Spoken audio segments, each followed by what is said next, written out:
The story of this table starts sometime in late November when my wife decided that we needed a new dining room table by Christmas. About an hour away, we have a very nice lumber mill, and I was lucky to find some very nice walnut. I ended up buying about 40 board feet. That's a little more than I needed, but you always want to get a little bit extra just so you have reason to find some other project. Getting all the boards to uniform thickness took a little bit of time, and that's because some of the boards had a little more twist than I would have preferred, but in the end I was able to get them pretty close.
One of the hardest parts about a project like this, because there's no right or wrong, is finding the position of your boards, finding the best look, finding the grain configuration that works for you, because once it's glued, that's it.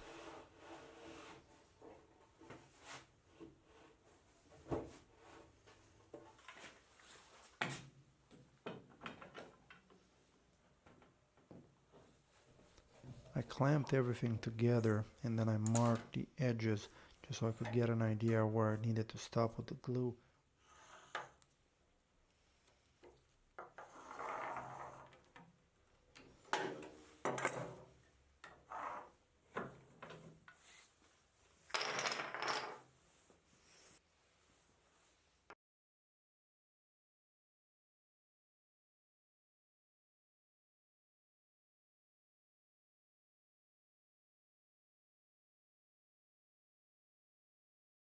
I also marked the position of the festal dominoes to make sure that everything aligned right.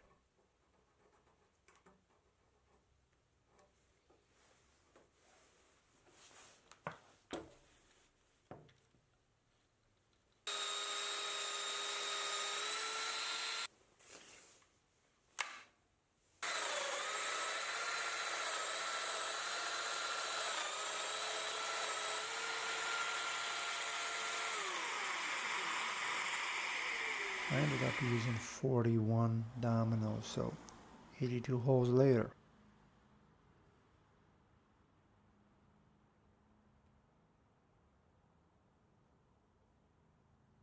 Luckily we had a pretty mild winter, so I was able to open up the garage door, and that extra time provided by the lower temperature allowed me to glue everything in one pass.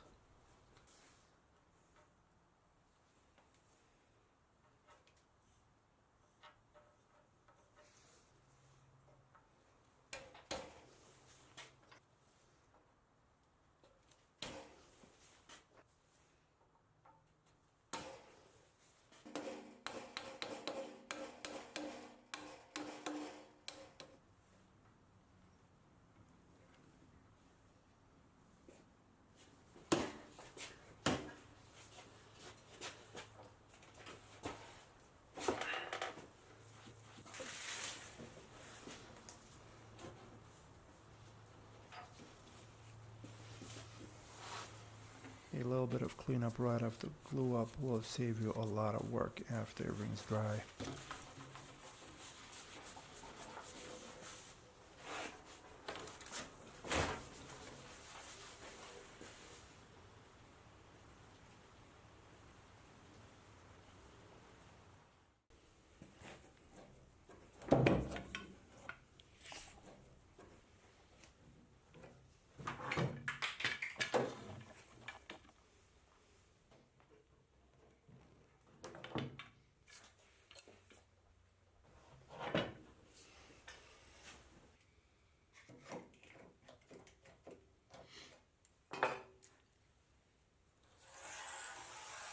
I ended up marking the final sides of it and measured the diagonals to make sure the table was square, and I was pretty happy with the results.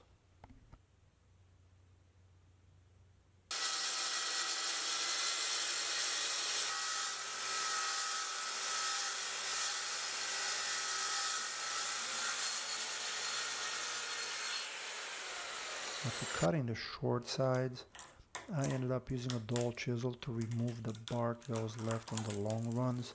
I didn't want to use a sharp chisel because that is all sapwood and it's fairly easy to gouge.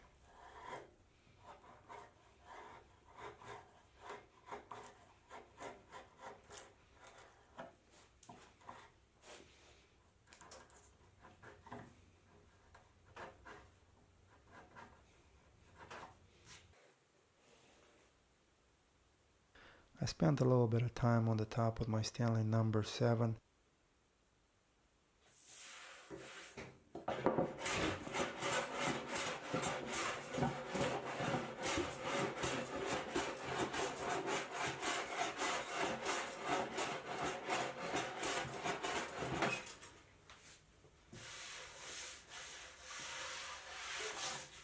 Whew, that's it. When I came to the bottom, I followed Sweet Brown's advice, and ain't nobody got time for that. I ended up making a router sled and just routed the whole thing.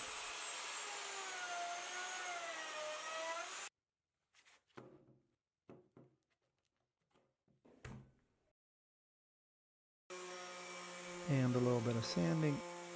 The top definitely got some extra massaging time. I ended up moving the table in its final location because I knew the finish was not going to dry in the garage.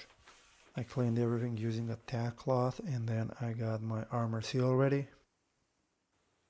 I started with the bottom to make sure that I would like the finish, and I used a foam brush to apply it.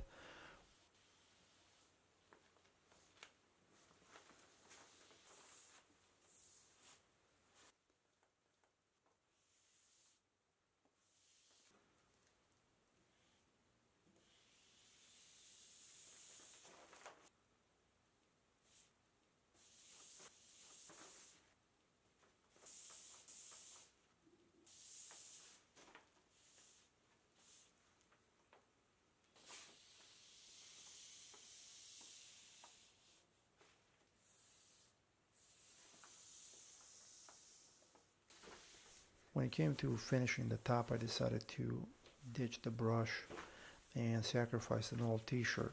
Using that cotton rag gave me a little more control over the thickness of the layer, and I think it ended up looking a little better in the end.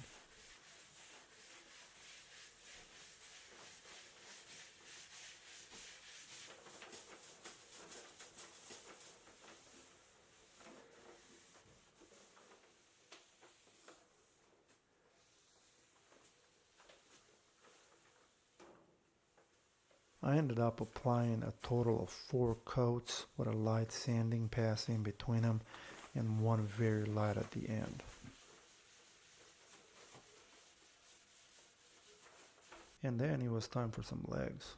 28-inch 3-rod hairpin leg in a copper finish. I will post a link in the description just in case anybody's interested.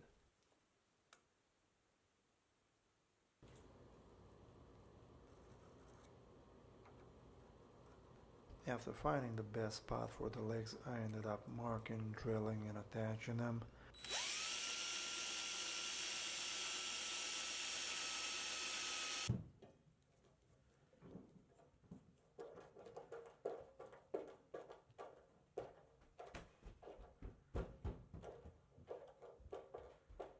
The legs came with a rubbery plastic cap that you could put at the bottom to prevent them from scratching a wood surface or sliding around. And this was it. I will leave you with some footage of the table by itself and with the chairs that we decided to use with it.